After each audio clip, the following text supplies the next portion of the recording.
Hello दोस्तों, नमस्कार। कैसे हैं आप लोग? उम्मीद करते हैं अच्छे से होंगे और आप लोगों का पढ़ाई अच्छा से चल रहा होगा। आइए आज हम लोग पढ़ते हैं, क्लास 10 का ही है ये। एक्सरसाइज 6.5 का उदाहरण नंबर 10 उदाहरण है। जो उदाहरण में एक एग्जाम्पल में जो इम्पोर्टेंट होते हैं उसे ही पूछा जाता है और उसे हम हल करते हैं। यहाँ पर ध्यान दीजिए, सभी उदाहरण हल करना जरूरी नहीं है।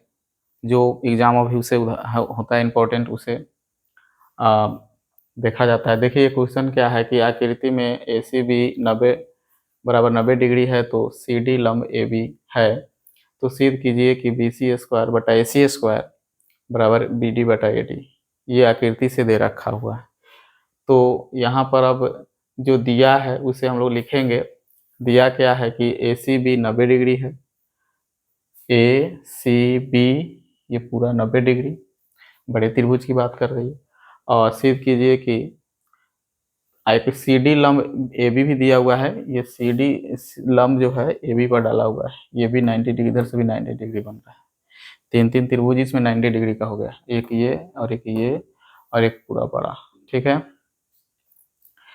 तो सिद्ध कीजिए कि ये बी सी, तो यहीं पे बोल दिए, ये दिया हुआ है, लिख दिए हैं, पहले टाइम नहीं लगे। और इसके बाद हम लोग इसको प्रमाणित करेंगे, प्रमाण में चलेंगे।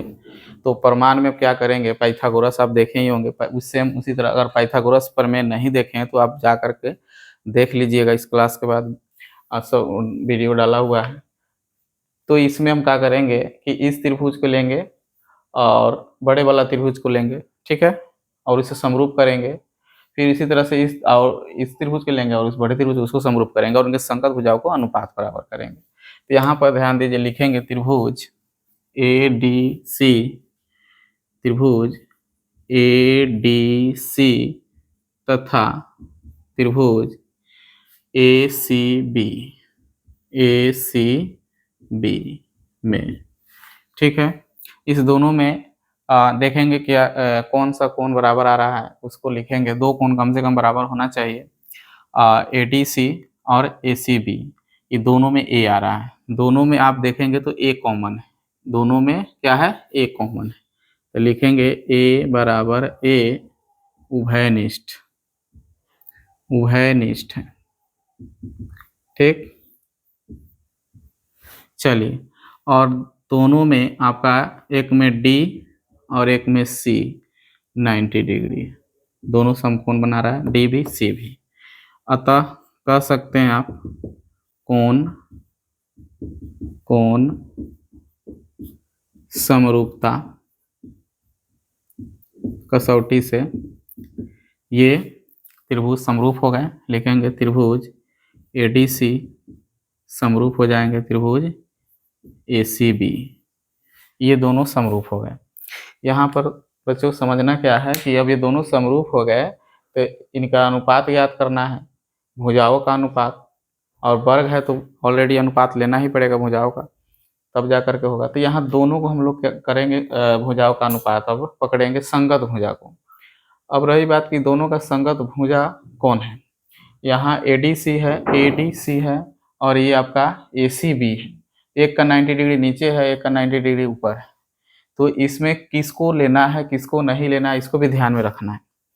तो दोनों को आप इससे अगर हम लिखते हैं तो थोड़ा सा कन्फ्यूजन आ जाएगा कि कैसे लिख लिया। इसको हम अलग से एक रफ करके बताते हैं।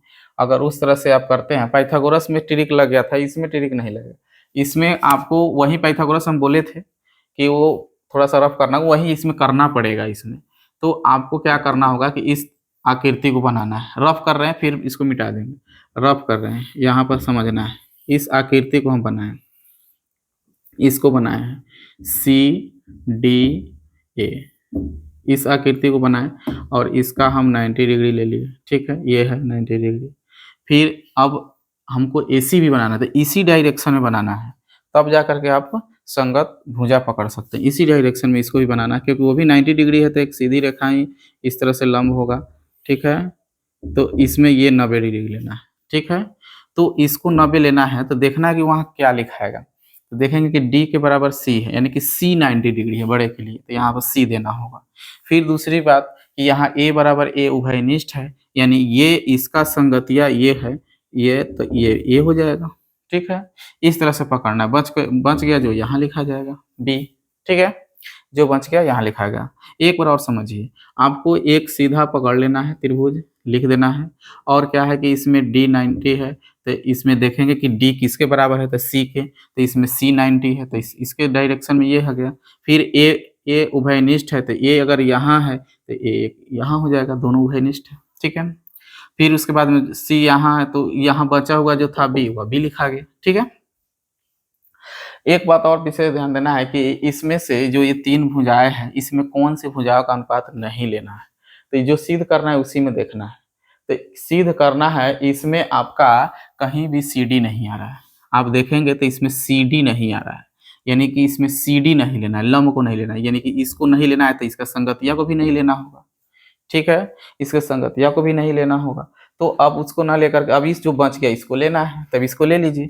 अब लिख सकते हैं ए सी, यहाँ पर ए सी बटा में ये ए सी बटा में ये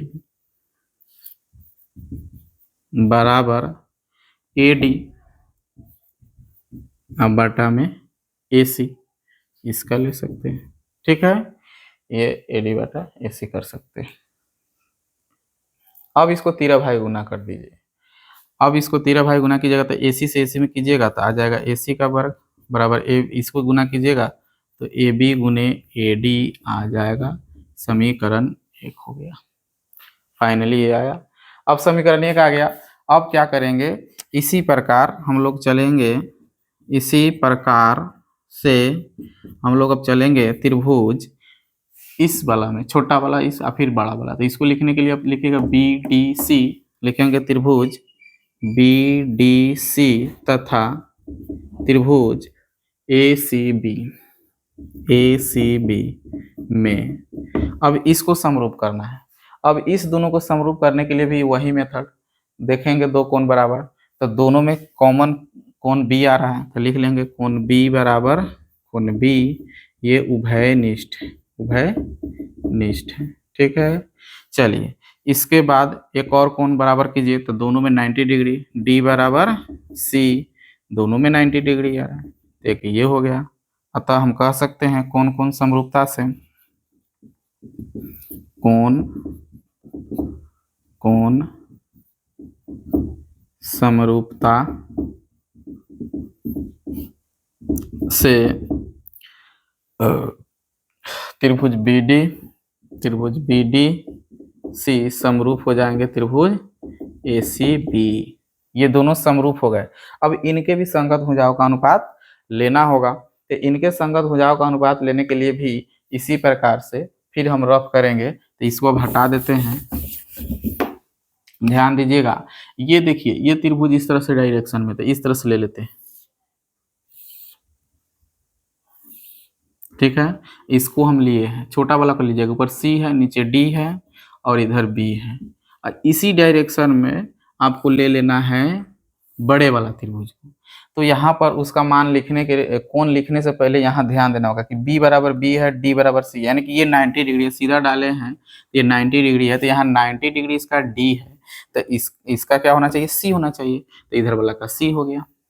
ठीक है, और देखिए यहाँ पर उभयनिष्ठ क्या है, b बराबर b, तो b देखिए इसका कहाँ, यहाँ b है, तो इसका संगत ये b यहाँ आ जाएगा। ठीक है, बच गया जो यहाँ, ये बच गया, ये ऊपर लिखा गया, समझ रहे हैं ना। अब इसमें भी ये देखना है कि कौन कौन नहीं, भुजा कौन नहीं लेना है, तो इसमें भी सी डी नहीं लेना है। सी डी इसमें मतलब दोनों में लंब ही नहीं लेना है, इसमें भी सी डी नहीं लेना है। तो इस सी डी जब इसमें ना लीजिएगा तो इसका संगतिया ए सी को भी नहीं लेना पड़ेगा। चलिए अब संगत जो बच गया उसको ले लेते हैं। तो यहाँ लिखते हैं बी सी बटा बी सी का संगतिया आपका ए बी है, तो लिखेंगे बटा ए बी बराबर में ये बी डी बटा में बी सी। फिर इसको तीरा भाई गुना कर देंगे, तो बी सी से बी सी में कीजिएगा तो बी सी का स्क्वायर बराबर इसको गुना कर दीजिए, तो ए बी गुने बी डी, ये हो गया समीकरण 2। अब क्या करना है, इसको मिटा देते हैं।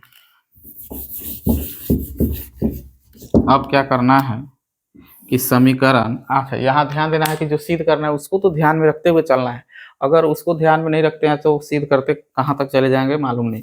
अब इसको देखिए कि बी सी स्क्वायर बटा ए सी स्क्वायर, यानी बी सी स्क्वायर अंश में है और हर में क्या है ए सी स्क्वायर, यानी ए सी से भाग है।